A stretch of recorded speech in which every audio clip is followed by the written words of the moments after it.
Welcome back everyone to Blender to Unreal Engine 5, the complete beginner's guide. Now what we're going to be doing is now you've learnt about the asset manager. I hope you enjoyed that. I hope you got a lot out of it. And I really hope that you use it in the future because it really is handy. But now what we're going to learn about is actual textures and materials. And I'm going to actually play you another video because the videos that we set up, they're so good, they're set up so well that it's actually better than me trying to re-record that again and show it from scratch. So what I'm going to do is I'm going to play that now, and then if on the other side what we'll do is we'll actually start bringing in some materials and textures and actually bring in some lights and see what it's actually going to look like. Alright everyone, so I'll see you on the next one. Thanks a lot, bye bye. Welcome everyone to this short introduction on importing texture maps and creating materials within Blender. Here we'll be going through basic material setups and easy ways to import your texture maps all within Blender. Then we'll be moving on to an explanation of what maps do and why they're important. So with all that said, let's get started. So in this basic scene that I've set up, you will see that I've got these three objects and they're all UV unwrapped. So now let's come to our first object, and let's say we've already marked our seams, as you can see. Now let's come up to edit first of all, and what we're going to bring in is a add-on called Node Wrangler, and this is going to make it very easy to set up materials within your scene. So let's come to edit, come down to preferences, come over to where it says add-ons, and then we're going to search for Node, N-O-D-E, and you'll see one called Node Wrangler. Make sure that's ticked on, and then let's close this down. Now what we want to do is actually create our material. So if we come over to the right hand side, you'll see this little football kind of icon. Let's click on the plus, and then what that actually does is create a new material, and let's click new and give it a name. So let's call this wood. And because I've already created a wood, it will come up as wood.001. If you've got a 001, it will come up as wood.002 and so on. You'll notice as well that this has come in as a principled BSDF, and this basically is the magical node shader within Blender that makes it easy to import all your maps and things like that. So now we've got this, what we need to do now is we need to head on over to our shading panel, which is this button here. Once in the shading panel, you'll see basic setup, same as what we had in the modeling panel. And now if I zoom out of here a little bit, you'll see that we've actually got a basic setup already. So we've got our material output, and of course, this is where all the nodes end up in the end. Then we've got our principled, which is what I told you about, is the magic kind of Blender node. And if we zoom in a little bit, you'll see we've got all of these things where we can plug things in, or we can mess around with these without actually a map plugged in. So now let's come and click on our principled BSDF. And what we're going to press is Control, Shift and T. And that then will open up the file of where you want to actually find your map. So make sure you store them in a place where you know where they are. Go and find them, and then you should end up with 5 maps. Normally it's 5 maps that actually you can download. One is the base color, the next one down is metallic, the next one down is roughness, the next one down is height, and then you've got normal. They're normally the basic 5 maps. So now what we need to do is we need to come to the first one and shift select the bottom one, and then that'll select them all. And then come over to where it says Principled Texture Setup and click that on. And there you go. They've all actually come in. And you'll notice Blender has automatically set everything up for us. And this is part of what the Node Wrangler actually does. Now if we zoom in a little bit so we can see what we're doing, and now we can actually go through some of these nodes over here. So let's zoom into here as well. And the first one we've got is Texture Coordinates. Now basically this node tells Blender whereabouts to place this texture on this object. So you notice at the moment it's basically plugged in from the UV.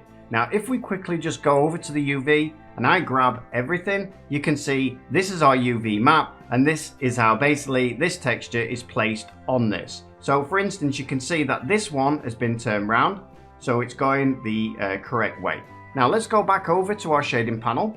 And if we plug in the generated instead to the vector, let it load up, and you'll see now that Blender is trying to generate how this texture is actually gonna go onto this object. This is useful for when you're creating textures within Blender itself without maps, but useless if you're actually bringing in your own map. So let's put it back on UV.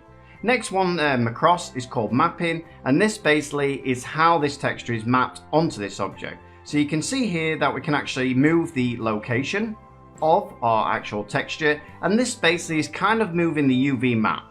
Now if we come, we can also scale this up as well, as you can see, so you can stay like smaller and bigger, and it gives you a lot of control within actually the shader to mess around with the scale and things like that. Normally I would actually do this in the UV map, but if there's any small details that I want to make, you know, a little bit smaller or something like that, I will do it within the shader.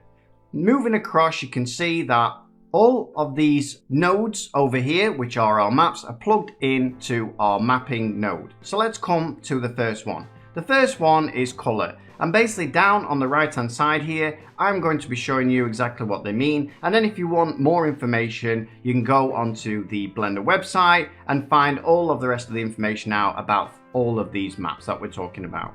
So as I say, the first one is the color. And if we unplug that, it's basically what we can see is it's just the base color. Now sometimes you will get colors where they come in with ambient occlusion, and I'm going to talk about ambient occlusion just in a few minutes. So if we plug this in, we can see we can actually alter the color with other nodes that we can kind of slide into here. So I'm quickly going to show you that. So if we press Shift A, do a search, and we'll just bring in a gamma, which is just going to lighten or darken our actual color. Now I've put that in there, and you can see if I bring that down or bring it up, I can make it much darker or much lighter. So that's something that we can actually do, and the Node Wrangler enables us to bring in a new node and just drop it in there. So what I'm going to do now, I'm just going to delete that and I'm going to plug that in. Now to go on to the next map is metallic, so I'm just going to head on over where I've actually brought in a metallic texture. So here we are in our setup now with our actual metal texture and material. So if we zoom in now, we can see that we have the next one down, which is metallic, and we can see that if we come and actually unplug that, you'll see that not a lot happens, and this is because this metallic is very closely based on the metallic that's already there, which is 0. It's quite a dull metal. Now if we come in and we turn up our metallic, you can see that it goes really metallic like so. And you don't have to actually use a map to make something metallic. All you need to do is turn up this metallic. Now normally when we're doing things like using this slider here and no map, either something is metallic, so if I turn this down, or it isn't, like so. We don't really have anything in between when we're not actually using a map. So if we plug this back in now to our metallic and let it load up, and there you go. Now the next one down is roughness, and roughness is basically, if you think of a sheet of glass, when you look at it, it's not completely see-through. You might have certain scratches on there, you might have things like smears, hand marks, things like that, and basically that is what the roughness map does. Basically the roughness is determined by this map. So if I unplug this map, you can see we've got a lot of kind of shinier parts and duller parts on here. So let's unplug this, and then you'll see that it's all one kind of shine. You can also see if I come in and actually turn the roughness up or turn it down, I can make something like ice, or I can make something very dull. And this is why we use this map, because it gives us a lot of control of how much smearing and things like that, and makes it look a lot more realistic. So now let's move over back to our wood, and what we'll do is now we'll come down and look at our normal map. So if I double tap the A quickly, that'll just unhighlight this, and then we can just zoom in a little bit and look what this normal map does. As you can see, the normal map always plugs into a normal map node, and then we can mess around with the strength. So if I turn this strength right up, you can see now we've got a lot more pushing through of that actual texture. Now just be very careful when using this node. You can turn it up too high and it will look, it won't look very real, in other words. So try and just get it somewhere where you're really happy with it and it still looks realistic. For instance, you do get some wood which looks like this, where it's really kind of elevated from the base, but I wouldn't go again too high with this.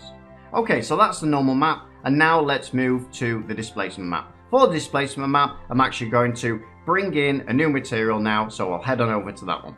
So here we are with our cobblestone texture, which we're going to use for our displacement example.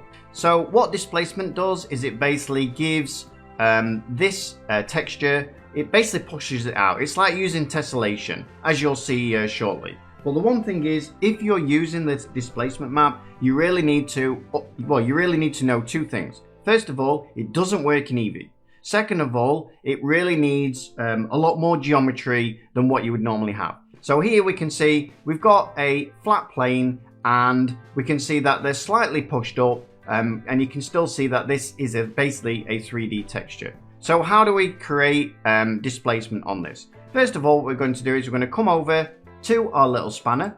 So first of all, what we're going to do, we're actually going to subdivide this a couple of times. So let's press tab, and what we're going to do is right click and subdivide. Right click, subdivide. And now what we're going to do is I'm going to press tab, and we're going to bring in a modifier. And what we've done now is basically increase the geometry a lot. So let's come over to add modifier. We're going to come down to where it says multi-resolution.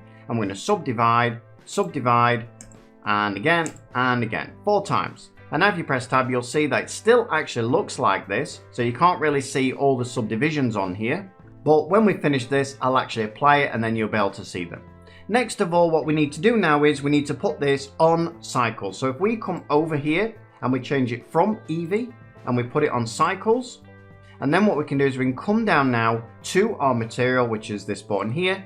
Scroll down and you'll see one where it says settings, and under settings you'll have one that says surface. And what you need to do now is change this. It should say bump only. Change this to displacement and bump. Once you've done that, then all you need to do is go to your cycles shader, which is this button here, and there we go. You can see now how actually realistic that looks. And now you can actually mess around with these, so we can really bump up the scale, as you can see, and we can also change the mid-level like so. So really push it out, or you can really pull it in as well. Okay, so that's a bit of an explanation on there. Now, as I said, I will move over now to the actual spanner where our modifier's on. I'm going to press Ctrl A to apply that. I'm going to press tab, and now you can see just how much geometry that actually took. Now, you can get away with a little bit less geometry. So if I press Ctrl Z and just bring it back, and just bring it down 1. So if I bring this down 1, like so, and you can see that it's still looking quite good. But if we put the viewport level up a little bit, it's nowhere near the level of this. So if I put it on 3, press Ctrl A, press the tab button, you can see now there's not so much geometry, but we're still getting a pretty decent effect. Okay, so the last thing I want to show you is if we come back to our material shader and we put this back on Eevee. So if we come to our computer icon, put it back on Eevee, and now we'll just scroll around and zoom in to this wood. Now, what does ambient occlusion do? So I'll put a brief explanation down the right hand side of what actually ambient occlusion is, but we can actually enable it by coming over to our computer, putting this on Eevee, and you'll have one that says ambient occlusion. When you click this on, you can see already that we really get much more shading on here, much more realism and things like that. Now, as I said, you can get textures where they have ambient occlusion already built in, but I find actually doing it this way generally gives you a better result. Now, the other thing you can do is you can mess around with the ambient occlusion and really bring it up or down, mess around with factors and things like that, and really get kind of the shadows that you really want on the surface of your actual object.